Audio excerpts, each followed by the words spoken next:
الحمد للہ والصلاة والسلام علی رسول اللہ الکریم اما بعد فاعوذ باللہ من الشیطان الرجیم بسم اللہ الرحمن الرحیم۔ محترم ناظرین کرام، محترم بھائیوں اور بہنوں، السلام علیکم ورحمۃ اللہ وبرکاتہ۔ اللہ پاک سے دعا ہے اللہ پاک آپ تمام بھائیوں کی اور تمام بہنوں کی پریشانیاں دور فرمائے اور اللہ پاک آپ کو کامل صحت و تندرستی عطا فرمائے۔ ناظرین، آج ہم ایک نئے ٹاپک کے ساتھ، ایک نئے نسخے کے ساتھ، ایک نئی ویڈیو کے ساتھ حاضر خدمت ہیں۔ آج کا جو ہمارا ٹاپک ہے وہ ہے یورک ایسڈ کی علامات۔ آپ بھائیوں نے یہ ڈیمانڈ رکھی تھی کہ کولیسٹرول کی علامات کے بعد یورک ایسڈ کی علامات بھی بتا دیجئے اور ان کا درست علاج بھی بتا دیجئے۔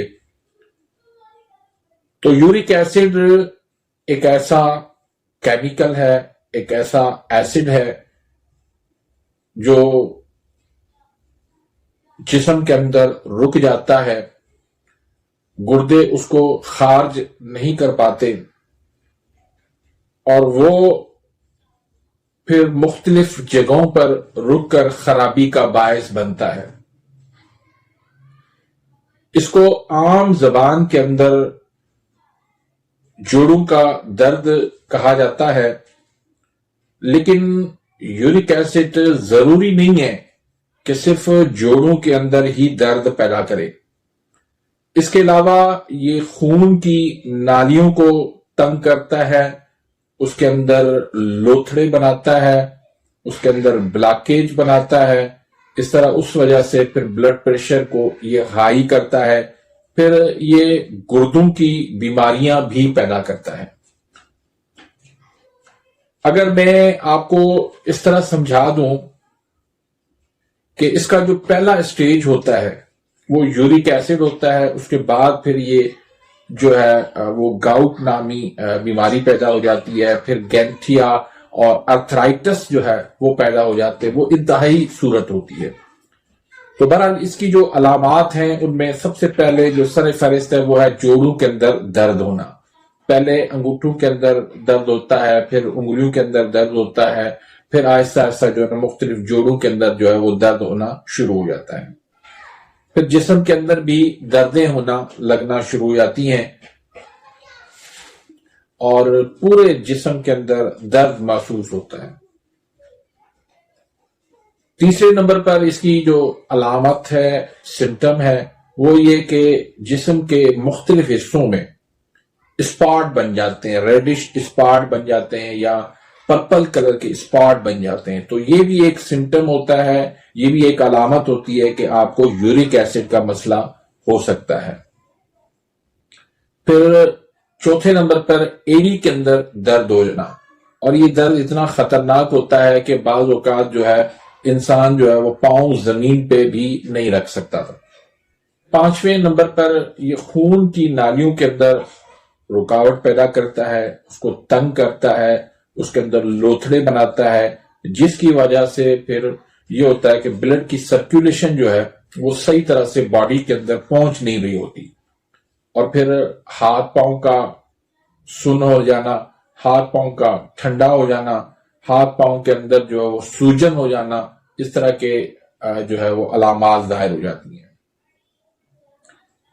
پھر بعض اوقات جو ہے وہ وزن بھی بڑھنے لگ جاتا ہے، کیونکہ جب یہ یورک ایسڈ کا مادہ جو ہے وہ جسم میں رک جاتا ہے تو اس سے یہ ہوتا ہے کہ لیور پہ جو ہے وہ فیٹ چڑھنے لگتا ہے اور پھر اس سے جو ہے وہ موٹاپا آ جاتا ہے۔ فیٹی لیور ہونا بھی جو ہے وہ اس کی علامت ہے، یعنی جس کو یورک ایسڈ کا مسئلہ ہوتا ہے تو اس کے ساتھ فیٹی لیور کا بھی زیادہ تر معاملہ ہو جاتا ہے، اور اسی طرح پتے کے اندر جو ہے وہ پتھری بھی جو ہے وہ بن جاتی ہے یورک ایسڈ کی زیادتی کی وجہ سے۔ پھر گردوں کے اوپر جو ہے وہ سوزش ہو جاتی ہے، گردے جو ہے اس کے اوپر وزن سا ہو جاتا ہے، گردوں میں جو ہے وہ پتھریاں بھی بن جاتی ہیں یورک ایسڈ کی وجہ سے۔ اس طرح بلڈ پریشر بھی جو ہے وہ ہائی لگ جاتا ہے۔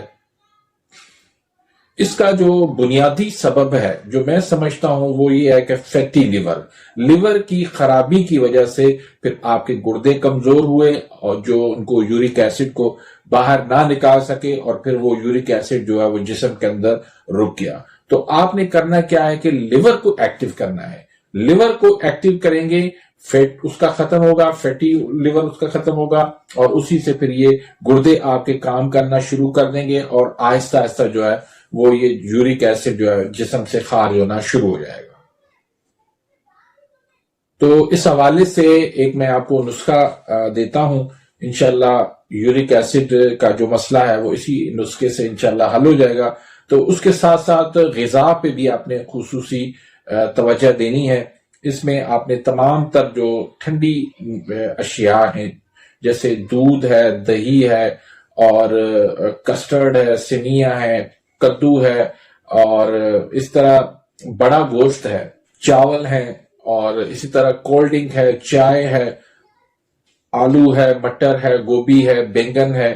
تو اس طرح کی تمام تر چیزیں جو ہے وہ آپ نے فوراً بند کر دینی ہے، بالکل پرہیز کرنی ہے. آپ نے ڈرائی فروٹس کو جو ہے وہ زیادہ استعمال کرنے ہیں، بھنے چنے آپ نے استعمال کرنے ہیں، کالے چنے استعمال کرنے ہیں، سفید چنے آپ نے استعمال کرنے ہیں، اور جو ہے وہ دیسی مرغی کا آپ استعمال کر سکتے ہیں، اور بکرے کا گوشت جو ہے وہ آپ استعمال کر سکتے. اس میں زیادہ تر یہ کہا جاتا ہے کہ گوشت اس میں نہیں کھانا چاہیے اور گوشت کی وجہ سے یہ مسئلہ بڑھتا ہے، لیکن اس میں بکرے کا گوشت، دمبے کا گوشت، دیسی مرغی یہ انتہائی فائدے مند ہے، یہ بہت زبردست اس میں فائدہ دیتی ہیں. تو یہ چیزیں آپ زیادہ اس کو استعمال کرنا ہے. شہد کا استعمال اس میں زیادہ کرنا ہے. اپنے آپ کو جو ہے وہ سردیوں میں ٹھنڈ سے جو ہے وہ بچا کے رکھنا ہے، جسم کو گرم رکھنے کی کوشش کرنی ہے. تو 5 چیزیں ہیں اس نسخے کے اندر، اور یہ چیزیں جو ہے ایسی ہیں کہ خالص ہونا ضروری ہے. اگر خالص نہیں ہوں گی تو پھر نسخہ فائدہ نہیں دے گا. اس میں ایک ہے ازگند ناگوری ہے، دوسری چیز ہے سرنجاں شیریں ہے، اور تیسری چیز سرنجاں تلخ ہے، اور چوتھی چیز چوب چینی ہے، اور 5ویں چیز جو ہے وہ مستگی رومی ہے. یہ چیزیں زیادہ تر مل جاتی ہیں آسانی سے، لیکن یہ ہوتی مہنگی ہیں اور خالص ہونا ان کا بہت ضروری ہے. تو ان کا آپ نے اچھی طرح سے صفوف کر کے پھر ان کو آپس میں ملا لینا ہے، مکس کر دینا ہے اچھی طرح سے. پھر آپ ان کو جو ہے 1/4 چمچ وہ آپ نیم گرم پانی کے ساتھ آپ اس کو لے لیں، صبح، دوپہر اور شام کو.